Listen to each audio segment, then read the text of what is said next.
Listen, पिछले class में हम लोग क्या पढ़े थे? पिछले क्लास में हम लोग पढ़े थे law of conservation of mass. Law of conservation of mass कौन दिए थे?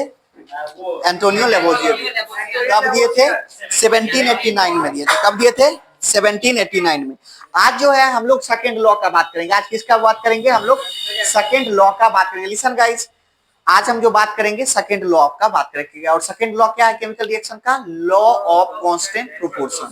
सेकंड लॉ क्या है आपका? Law of constant proportion. तो आज हम जनरली बात करेंगे लॉ ऑफ कांस्टेंट प्रोपोर्शन का।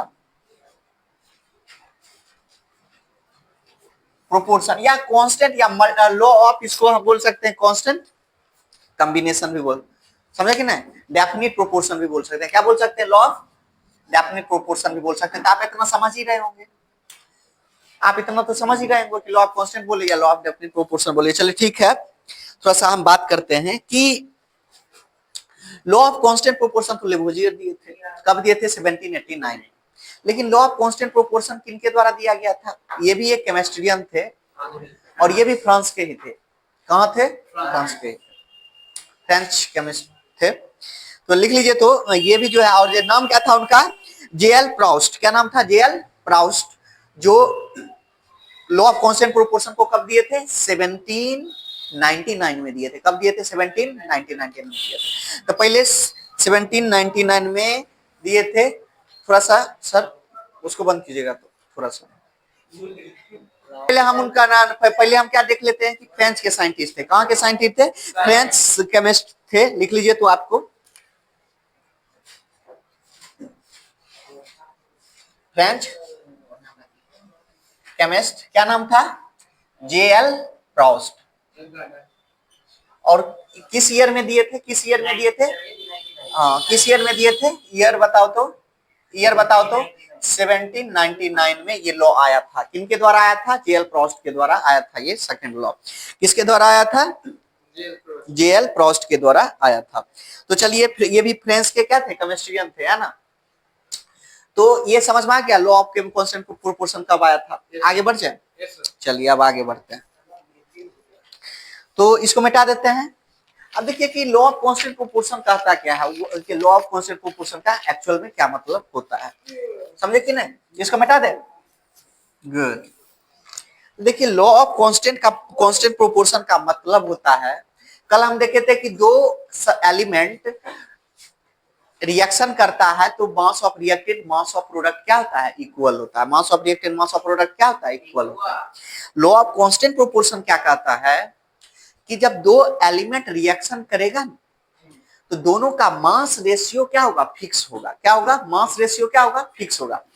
मास रेशियो फिक्स होगा तो जाहिर सी बात है मोल रेशियो भी क्या होगा? फिक्स ही होगा। तो टू और more elements chemically combine together in a definite ratio by mass, their masses, definite ratio by their masses। लिखे तो according to law of constant proportion, लिखे तो according to law of constant proportion, according to law of constant proportion, constant proportion के अनुसार, according to law of constant proportion, भाई साहब look at here, proportion two और more elements या substance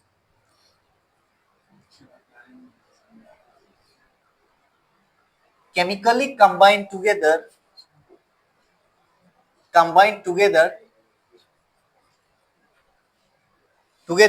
by definite ratio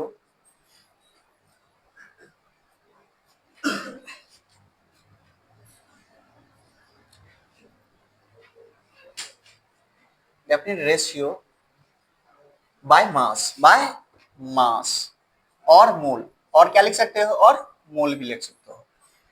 अब इस statement का क्या मतलब हुआ? इस स्टेटमेंट का मतलब क्या हुआ? इस स्टेटमेंट का मतलब क्या हुआ? टुगेदर हमको मतलब समझना है, समझे कि नहीं? साइंस फीलिंग है, इसको फील करना है। फीलिंग ऐसे आएगा, कैसे? तो मान लो कि ए और बी आपस में रिएक्शन किया ना, ए और बी आपस में रिएक्शन किया, मान लो कंपाउंड बनाया सी। कंपाउंड क्या बनाया C। तो मान लो कि A का जो मास में है, मान लो कि A x ग्राम है और B है y ग्राम, तो B क्या है y ग्राम, तो मास रेशियो क्या होगा लड़का, मास रेशियो हो जाएगा आपका x रेशियो y,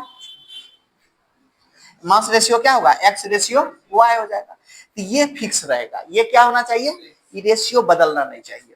अगर ये रेशियो बदलता है तो पूरा का पूरा कंपाउंड ही क्या होगा, बदल जाएगा। रेशियो बदलेगा पूरा का पूरा क्या होगा, कंपाउंड ही बदल जाएगा। रेशियो बदलेगा पूरा पूरा क्या होगा, नहीं आया समझ में, ये तो अभी कंसेप्चुअल चीज है, अब इसको लॉजिकली समझाते हैं। देखिए एग्जांपल के माध्यम से समझते हैं।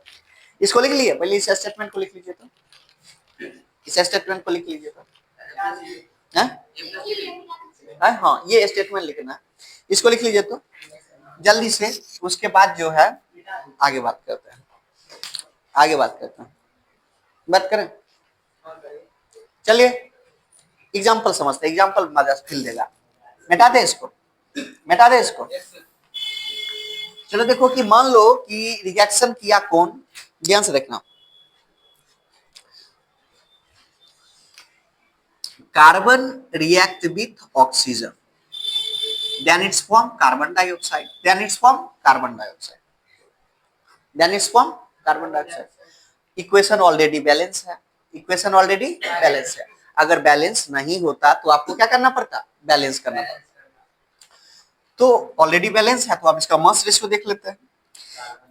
एक कार्बन का एटम 12, मान लेते हैं कि 12 ग्राम कार्बन रिएक्शन करता है 32 ग्राम। एक एटम का मास होता है 16 ग्राम, तो दो एटम का मास यानी 32 ग्राम ऑक्सीजन से रिएक्शन करता है। कितना रिएक्शन से करता है, 32 ग्राम। 12 ग्राम 32 ग्राम से करता है, तो मास रेशियो क्या होगा, मास रेशियो देखते हैं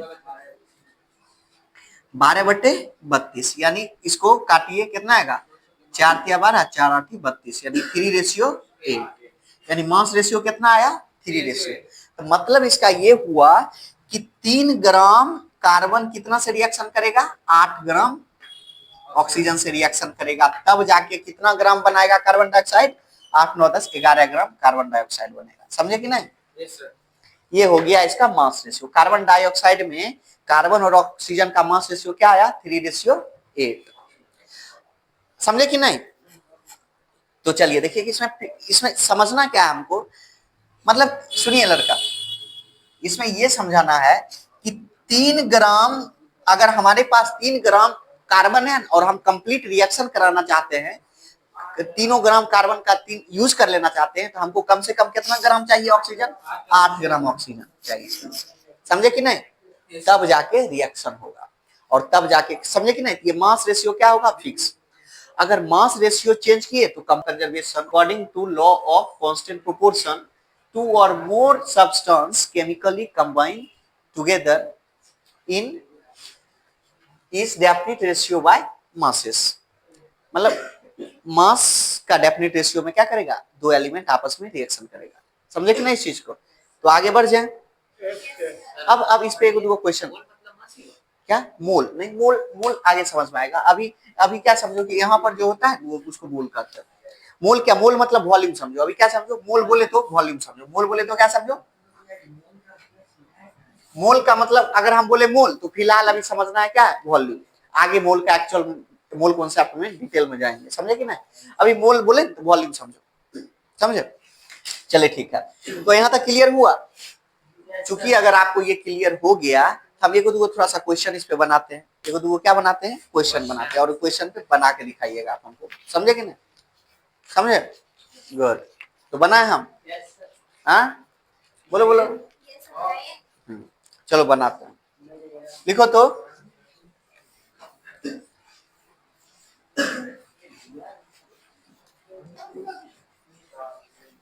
क्वेश्चन चूंकि बताए हैं कार्बन का, चलो तो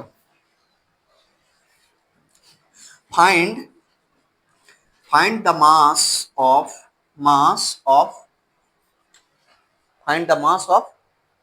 क्या चीज, oxygen when it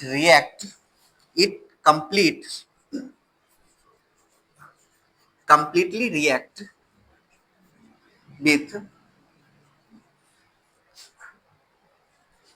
completely react with 2.5 gram of hydrogen. तो क्वेश्चन है आपका, find the mass of oxygen when it completely react with 2.5 gram of hydrogen. जब ये कंप्लीटली रिएक्शन करेगा कितना ग्राम ऑफ हाइड्रोजन से, 2.5 ग्राम ऑफ हाइड्रोजन से। समझे? ये क्वेश्चन बना के दिखाइए, तो कैसे बनाइएगा, ये क्वेश्चन बना के दिखाइए, कैसे बनाइएगा, क्वेश्चन बना के दिखाइए जल्दी, कैसे बनाइएगा, है ना।